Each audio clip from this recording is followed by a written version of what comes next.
Great, Travis, all yours. Great, thanks, Catherine. And for anyone who joined a little bit late, and I've seen a couple more chats asking for permission to record, you have that permission. Although I did see that you cannot record because of the permissions on Zoom webinar. So if that's the case, we will be posting this link online later today and be able to provide that to you, so you'll have access to our recording of the webinar.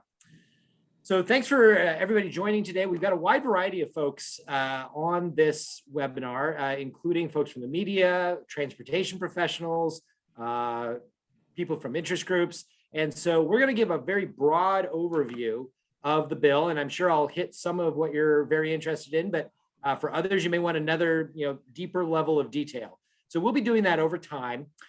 For example, next week, at the Oregon Transportation Commission, we are going to be doing a similar presentation to the OTC that will also be recorded, and that will allow for us to have some back and forth with our Transportation Commission that sets policy and direction for the agency. And then in early December, we are in the process of scheduling another webinar that will cover this in a little bit more depth and also allow for a public comment opportunity from folks in the public and stakeholder groups on how we should be spending these resources. And that will all be provided to the OTC and will be part of our official public comment process. So we'll get that information out hopefully next week once we have all the details of that webinar. Next slide, Catherine, please. Let me give you a little bit about the basics of the Infrastructure Investment and Jobs Act, or the IIJA as it's called. It is a $1 trillion infrastructure bill, so truly historic in the total size and scope. And that is for all types of infrastructure, everything from water and wastewater to broadband to transportation and other areas of infrastructure as well. Of that, about half, $567 billion, goes to transportation. And of that, a portion, a significant portion, goes to surface transportation funding for various programs. What's interesting about the surface transportation component is it's not all new money. In fact, a substantial amount of the surface transportation part is reauthorization of existing surface transportation programs that already exist, and that we're just going to continue those forward. However, there are some additional new programs for resilience and climate.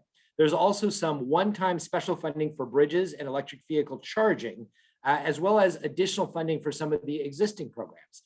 There is also what can only be referred to as a huge amount of discretionary competitive nationwide grants that will be doled out by the U.S. Department of Transportation. And all of this is over a 5-year period, federal fiscal year 2022, which we're already a month and a half into, through 2026. Next slide, please.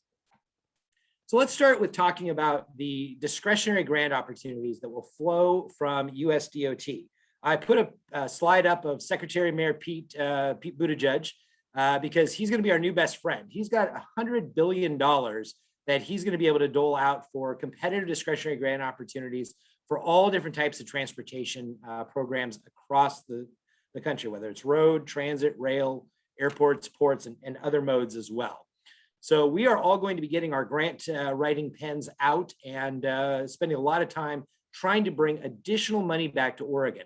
So I guess I would say, to paraphrase Donald Rumsfeld, this is one of those known unknowns, in that with that much money on the table, we know that there are going to be opportunities. We don't know how much money that Oregon will bring home. Typically, in most formula programs, we get about 1% of the total funding. So if that plays out over the course of this 5 years, we could bring another $1 billion home pretty easily in discretionary grant opportunities. And we certainly believe we're well positioned due to the legislative investment of resources in HB 2017. We will have significant matching funds available. And a lot of these programs also align very well with the multimodal direction that ODOT is moving, with focus on climate and equity, which are going to be key goals and values of the Biden administration in doling these funds out. Next slide, please. One of the exciting parts of this is we do see some opportunities for some of our major congestion relief projects up in the Portland metro region that are very expensive. There are a number of large-scale grant programs that are either created or continued with funding in the IIJA that can help fund major projects such as the interstate bridge replacement and the Rose Quarter. So for example, for the interstate bridge, there is a bridge program that will provide competitive grants for bridge projects, funded about $9 billion. There's also a multimodal mega projects program created in the bill that could also provide funding for either of these projects. And for the Rose Quarter, there is a new Reconnecting Communities program that is funded at $1 billion that will provide grants to help mitigate the impacts of freeway construction. So we view this as an excellent opportunity to help pay for the highway covers that are necessary to help knit back together the Albina neighborhood that was significantly impacted by construction of the freeway and by other urban renewal projects back in the 60s and 70s. Another area of major opportunity is in passenger rail. This is really a historic level of funding for Amtrak, which you would expect with a passenger rail advocate sitting in the White House. $66 billion in this bill provided to improve Amtrak service. That includes some significant discretionary grants for passenger rail that could help us improve frequency, reliability, and travel time on the Northwest Corridor, where we have the Cascade Amtrak service that connects Eugene to Albany, Salem, Oregon City, Portland, and then on up into Washington and British Columbia. So that is the discretionary grant funding. Please, next slide, please. There's also significant formula funding for Oregon. One of the things I should note before I get too much into this section is we're going to give you a lot of numbers, and these are still estimates. There's a lot of different ways to calculate federal funding and a lot of nuances that are a little surprising. So most of these numbers should be well within 10% plus or minus, but a few of them, particularly when we get a little bit more granular, may still be revised. So just take that with a grain of salt. Next slide, please.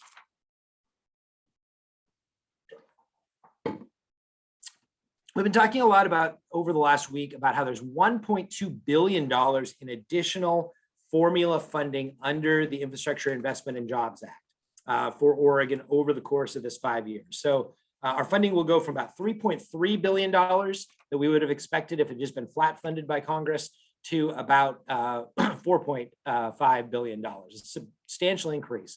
On the highway side, we're going to see about $1 billion in additional funding over 5 years, about a 38% increase.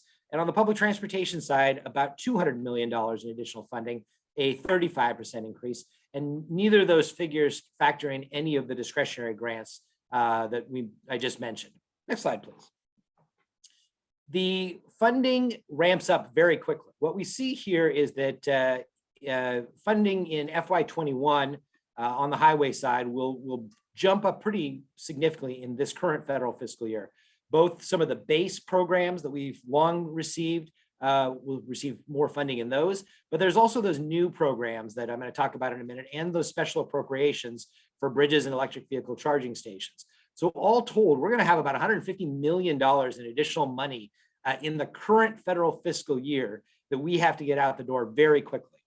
This is important to note because this means that the Oregon Transportation Commission is going to be working fairly quickly in order to get this money out the door to projects. Normally, when we do our statewide transportation improvement program, from the time the commission allocates funding among programs to the time we actually get projects out the door, we have about 4 years. This go round, we have more like 4 months. And this federal funding is use it or lose it. If we do not obligate it to projects in the federal fiscal year, we lose the money. We have no intention of doing so, but it does mean we're going to move fairly quickly with the Oregon Transportation Commission to allocate the funding among categories and programs so that we can get out there and go out and scope projects, select projects, get them under design, get all the environmental permits, and then get them out the door to contract and construction on an expedited basis. Next slide, please. You see the same basic shape of funding for the transit program, where we would see a pretty significant increase in year 1 in FY 2022, and then about a 2% increase every year thereafter. And it's important to note that most of the public transportation funding does go to the larger urban areas. We'll talk about that in a minute. Next slide, please. let's get into some of the details about some of the major themes of the new money that we see coming in from this bill. One of the major themes, as you can imagine, given the talk in Congress over the last year, has been about addressing climate change. We know that transportation is the #1 source of greenhouse gas emissions in Oregon and one of the top across the nation and the world as well. In Oregon, it's about 40% of our total. And so to meet our climate commitments, we're going to need to make significant reductions in GHG emissions from transportation. So the IIJA puts a significant amount of direct funding into this. So well over $100 million, 134 shown just in these two programs. $52 million is what Oregon would receive to expand availability of electric vehicle charging stations across the major highway corridors. And there's also an opportunity to apply for some discretionary funding to supplement that in various communities. There's also $82 million for a new carbon reduction program to help achieve our climate commitments. That is a program that we will be doing some work to determine how should we focus that funding on various activities. We already have a climate strategy, a statewide strategy for greenhouse gas emissions reduction, and we'll be looking to that and other work we have done, particularly under the governor's executive order 2004, to make sure that we're investing this money effectively. There is also a new resilience program, $94 million for a program called Protect that will enhance the transportation system's resilience to disasters.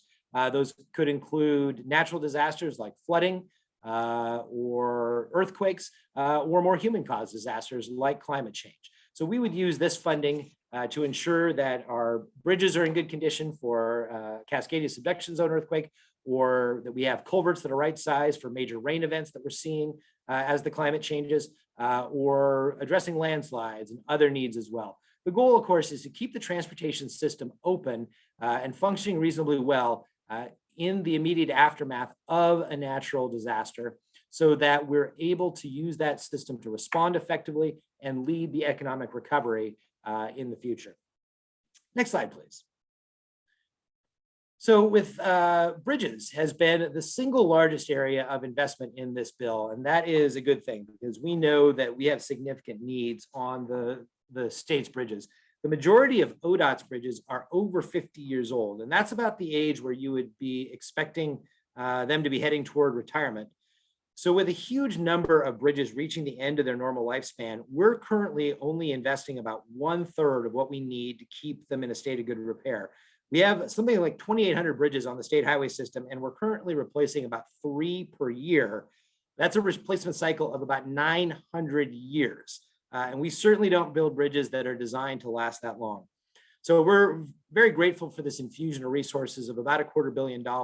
It's important to note, though, that about $50 million a year over 5 years, that's about a 1/3 increase in the state bridge program. So while we do see it making an important impact on our bridges, given the massive needs we have for investment in bridges, it will not solve all of our problems. Next slide, please. We also know that we have a significant challenge with safety. Fatality rates, serious injury rates have been growing in recent years. And so this bill would dedicate about $45 million in additional funding for the All Roads Transportation Safety Program that we have that makes state and local roads safer for all users through a very data-driven process that really looks to find the most cost-effective ways to save as many lives and reduce serious injuries as possible. So we're hopeful that this will help us stem that tide we see these days of significant numbers of fatalities and serious injuries. Next slide, please. There is also a direct allocation of $30 million in additional funding for what's called the Transportation Alternatives Program that is dedicated to bicycle and pedestrian programs. Some of this will go to our large urban areas of Portland, Salem, and Eugene. And some of it will be used by ODOT for grants. So we'll be working through how that funding will be used for various needs across the bicycle and pedestrian network. Next slide, please. As I noted, there's $200 million in additional funding for public transportation in rural and urban communities. Most of that does go to the largest transit districts in the state, particularly Portland, Salem, and Eugene, who have the highest levels of transit service. There are also a lot of grant opportunities, particularly for things like bus and bus facilities and low and no emissions vehicles, as the transit vehicle fleet seeks to turn over and move away from polluting diesel buses toward cleaner and greener opportunities that help us address climate change. Next slide, please. Within the area of local programs, there's about $200 million in additional funding for cities, counties, and metropolitan planning organizations for a wide variety of projects: safety, bicycle pedestrian projects, bridge, and other community priorities. Next slide, please. These numbers here are one of the more granular aspects that are probably a little less accurate. We're still working through exactly how much money would be available under these programs. And I would note that this is sort of a floor. There may be additional funding for local governments. For example, we didn't include the new discretionary bridge program in here, as we're still working on how much of that would be going to local governments. But you can see significant funding for the art safety program, local bridge program, community paths for bicycle and pedestrian, congestion mitigation, air quality improvement program, metropolitan planning, fund sharing with cities and counties, as well as funding for those three large, what we call the transportation management areas, the large metropolitan planning organizations in Salem, Eugene, and Portland. Those parts of the state will get a pretty significant increase in funding. Yep, next slide, please. Those three areas, as you can see, already receive a decent chunk of money, but will receive in Portland, for example, on the roads side of the program, about $53 million in additional funding, which will be a significant infusion. In Salem and Eugene, about $8 million as well. In the public transportation side, an increase for the Portland metro region, about $121 million, for Salem of about $8 million, in Eugene of about $17 million. And again, I'll note these are all still somewhat back of the envelope estimates, but are good starting points for our discussions going forward. Next slide, please. One of the most important aspects of this is that there are significant amounts of this money that I've just gone through that is dedicated to specific programs by Congress in the bill or by some of the agreements that we have in Oregon. So about a third of the money goes, about a quarter of the money goes in that green area at the bottom is for those sustainable transportation investments: EV charging, the carbon reduction program, active transportation, and public transportation. Another about quarter of that goes more to the preservation of the system, what we call fix it, bridges and resilience, but then the remainder going to a couple of the other areas. About a third of the total dollars of that $1.2 billion will remain flexible, though. And this is the money that the Oregon Transportation Commission will be working through over the course of the next approximately 4 months, how we should spend that money most effectively to fill the gaps that are left after our our statewide transportation improvement program that invests in the system, and after the direct investments that are made by Congress in this bill. So we will be asking stakeholders and the public about how we should approach this. Next slide, please. About how we should look at investing these dollars most effectively to meet the state's transportation goals, including what we've laid out in statewide transportation policies and the ODOT Strategic Action Plan. So we're going to be briefing the OTC next week, as I noted, and then having some additional conversations with them. At the same time, we're going to be working with stakeholders to seek feedback on priority for allocation of these flexible funds, talking through our advisory committees. I've been talking to a number of our area commissions on transportation. We're also doing the same with our modal advisory committees for bicycle and pedestrian and transit and rail. We're also, as I noted earlier, expecting to have a webinar in early December, as well as a pretty robust public comment opportunity. We're going to be developing some scenarios for how these funds could be spent, and then looking at the impacts those have on the various outcomes we're trying to achieve, and then allowing the public to also have an opportunity to comment on those scenarios after the OTC hears about those in January. So while it will be a relatively fast process over the next 4 months, there will also be significant opportunities for the public to weigh in. And that will build on the work that we did a year ago when we had, literally hundreds of public comments on how to spend the money in our 2024 through 2027 statewide transportation improvement program. So with that, you can move to the next slide, and I am done with my whirlwind tour of the IIJA with a high-level overview, and would be happy to start working through questions. Great, Travis, just give me 1 second.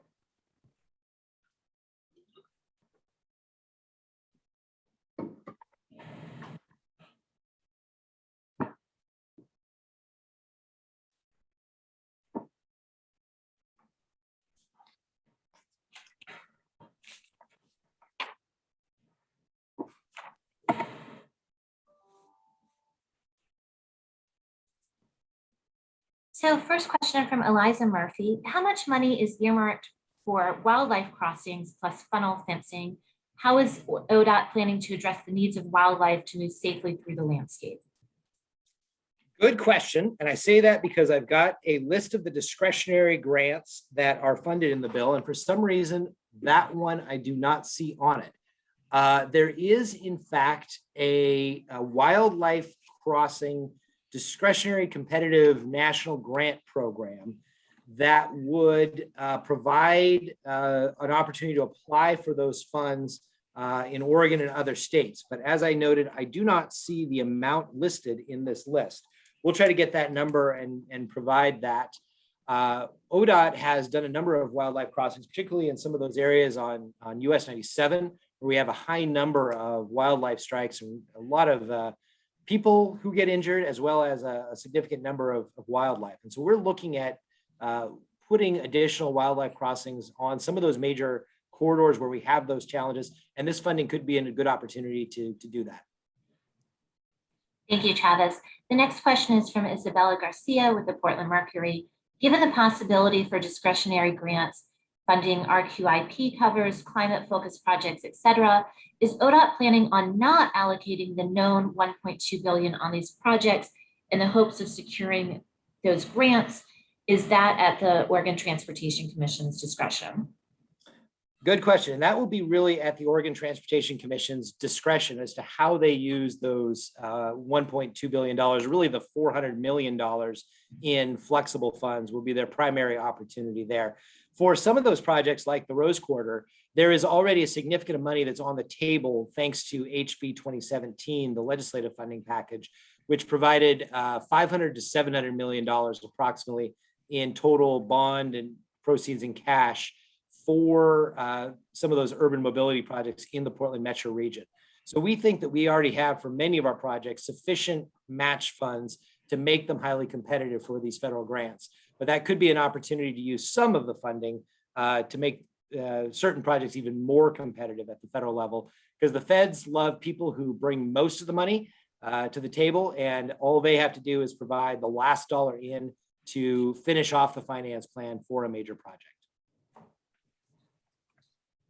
Thank you. The next question is from Joseph Seiss in Klamath Falls with the paper down there. How will the money be used to increase resiliency when it comes to wildfires? I'm in Klamath Falls, Southern Oregon. Over the summer, the fires crippled the Amtrak line. Will that be addressed? Good question. And I say that because wildfire has been a huge emerging issue from a transportation system resilience standpoint. We've had, a number of wildfires in recent years that have had massive impacts on Oregonians and have impacted the state highway system pretty significantly. So wildfire would be an area where we could look to make the system more resilient to those threats. What I don't know is whether that money could be used for Amtrak. So the resilience program called Protect is in the federal highway program. And typically those federal highway dollars can't be used on passenger rail. But I don't know whether there's any specific eligibility in Protect that would allow it to be. Certainly that might be an area for investment of some of that $66 billion in passenger rail funding. Thank you, Travis. The next question is from Brooke Snavely, and I hope I'm pronouncing that right, and ABC Bend. How does the public track and comment on these funds? Very good question. And we're going to be doing various events like this that allow members of the public to weigh in.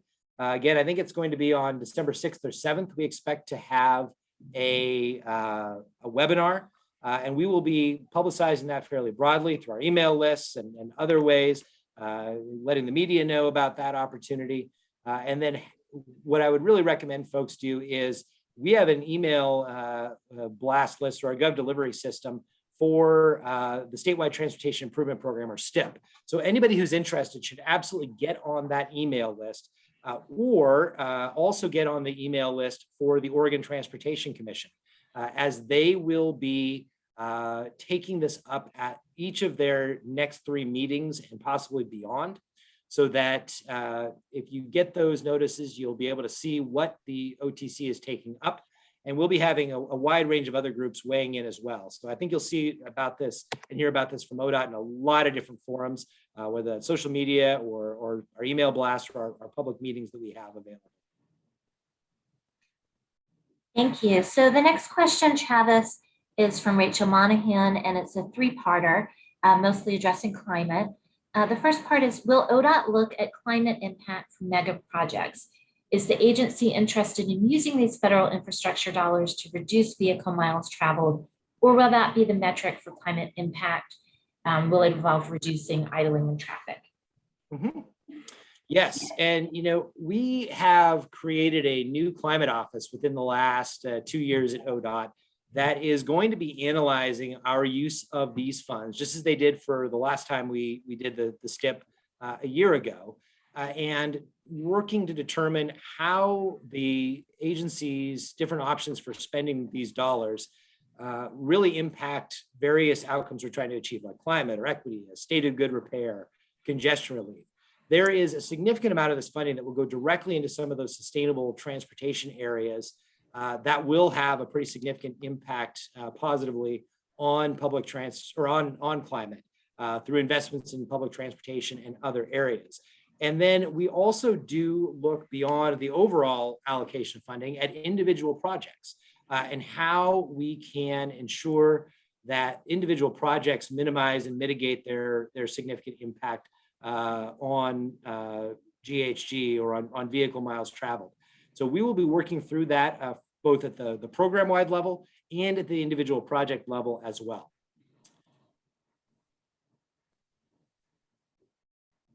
So I see second part of the question from Rachel is, what impact will this funding have on plans for tolls?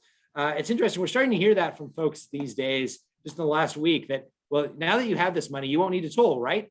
And the reality is, if you do the math, that simply isn't going to be the case. If we took every single dollar coming in additional money from this bill, it would not be enough to build the Interstate Bridge or I-205 and the Rose Quarter.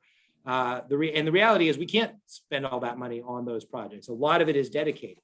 So even if we were to take all of the money, the $400 million in flexible funding that the OTC can allocate, that would not be enough to build those projects in the absence of tolls. We also know that tolls are going to be an important element, both for raising the revenue we need and for helping us manage congestion on the transportation system. So there's some value in looking at tolling as a way to ensure we're operating the system as efficiently as possible.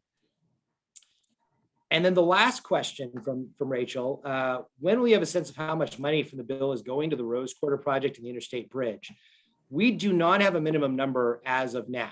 We are in the process of developing a finance plan for the Rose Quarter that looks at the updated cost estimates based on having the highway covers that have been included in the project now, and looks at the available funding we have, that $500 to $700 million I mentioned earlier, and then figures out how do we cover the funding gap, both for any of the highway elements that need more funding and for those covers.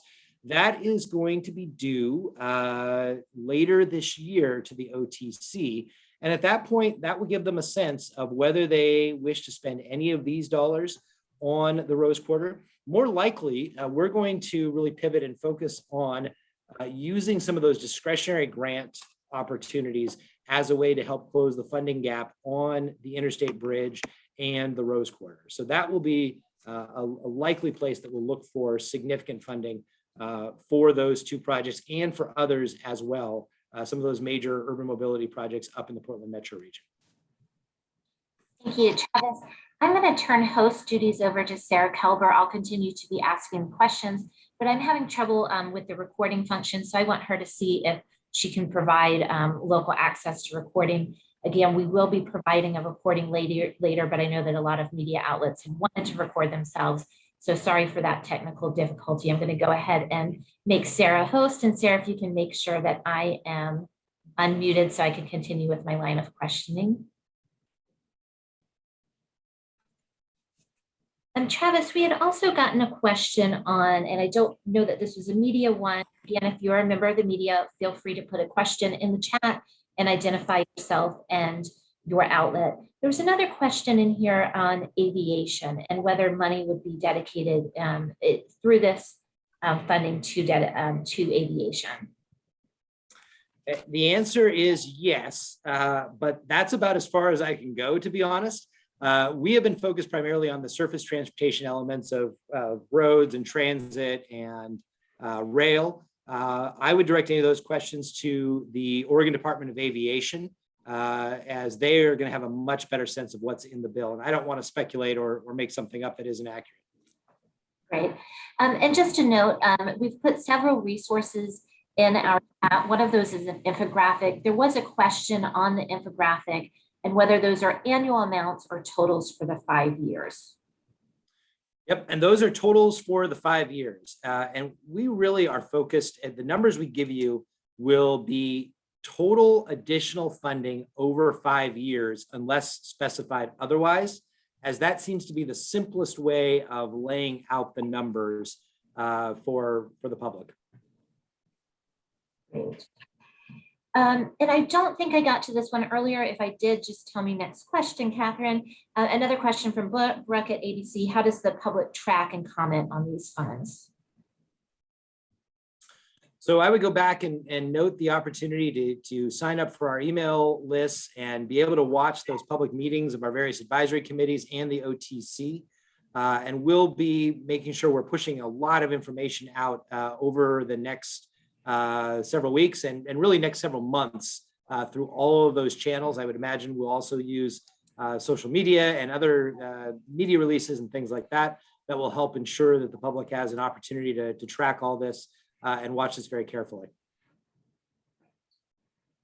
And I did, I believe that you addressed all of Rachel Monahan's questions, but I don't know that I summarized them correctly. So Rachel, if you had a follow-up question, please put that in the chat.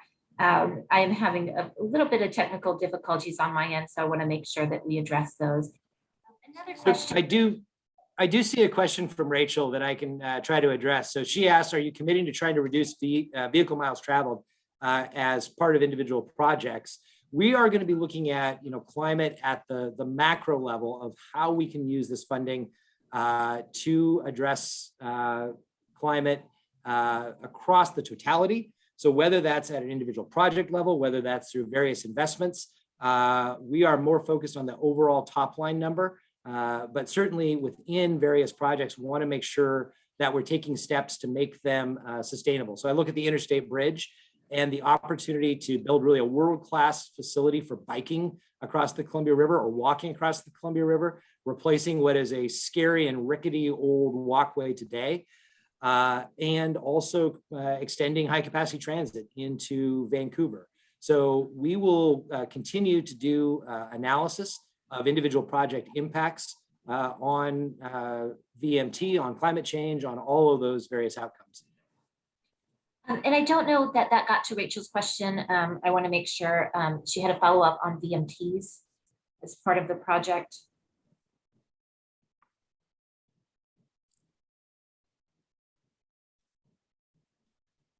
Yeah, so that's probably about as far as I can go at this point on any specifics on that particular point. Thank you, Travis. I'm keeping half an ear on you and half an eye on the chat, so I appreciate your patience. Let's see. Just scrolling through. I know there's quite a bit of discussion in the chat on bridges, so let me go back to a question on that.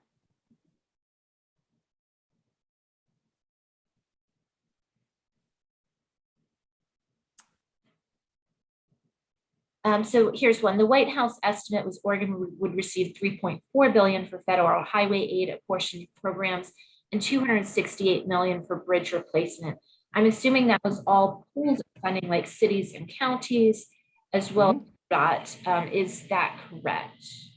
Yes, that is correct. That is the top line number for total funding over 5 years for the highway side program. That doesn't include public transportation.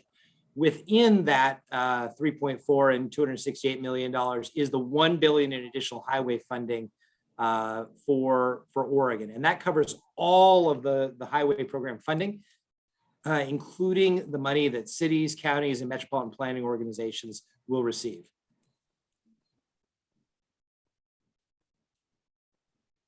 All right, so we have a question from John Q with KEPW News in Eugene. Any funding for high-speed rail?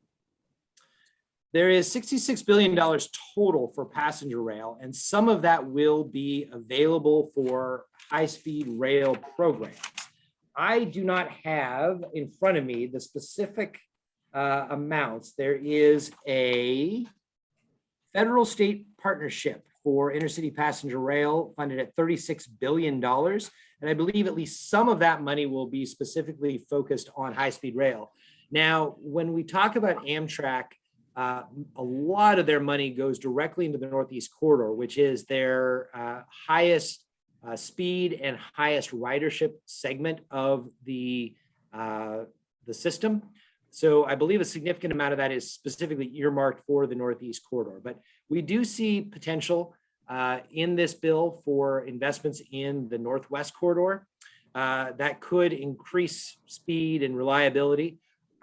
Whether we actually get to true high-speed rail or simply higher speed rail that doesn't quite hit those thresholds that people might want to see, 100 plus miles per hour, is another question that we'll be engaging.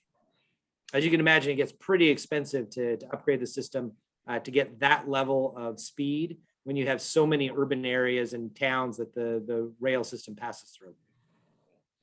So Travis, we'll go about 5 more minutes. I have a few more questions in the chat. And again, if you're a member of the media, feel free to put those in there. We are getting to some other ones, but we're giving preference to media questions. And I do have a follow-up from Eliza. Does ODOT have a list of priority projects for the use it or lose it $150 million in additional funding for 2021? We are starting to develop that list. As you can imagine, we have a lengthy list of projects that have not been funded in the past. I noted earlier that bridges are an area we're only spending about 1/3 of what we need to on bridges. I think our total bridge need is something like $435 million a year, and we're spending somewhere between $100 and $150 million a year. And we have extensive data about what the next bridges are that would need to be reconstructed, replaced, rehabilitated, et cetera. So for us, there's almost an embarrassment of riches when it comes to projects that we can undertake. And it's really going to be about with a investment that's significant, but really only meets a portion of the overall need. How do we filter that down to the highest priority projects? So the answer is absolutely. We've got lists coming out of our ears on projects that we could do. And we'll need to filter those down to the actual amount of funding that we have available under this bill. We're going to be taking some of these questions to the Oregon Transportation Commission about how best to prioritize given the limited resources, and then working to select the best projects that fit within that funding available. Thank you, Travis. Next question is from Leslie Thompson with I believe, the Argus Observer. Any thoughts on adding or improving infrastructure along the Oregon-Idaho border communities in Eastern Oregon, specifically a new bridge from Ontario to Fruitland? I can't really comment too much on a specific project like that. We, know that there have been some conversations in the local community about adding a bridge over the river. And certainly, we are focused primarily on preserving the bridges that we have. As I noted earlier, we've got about 2,800 bridges that are in various states of repair. So we'll be looking across those 2,800 to figure out where we need to invest the resources, either in new or replacement bridges or in rehabilitating them. So That's a very general response to a specific project question, but unfortunately, I just don't have enough detail to respond to. And Travis, I'll give a little more time for any media members, but there's one other question, and bridges are, of course, a popular topic. You mentioned that bridge funding is not adequate to address all of the backlog of aging bridges.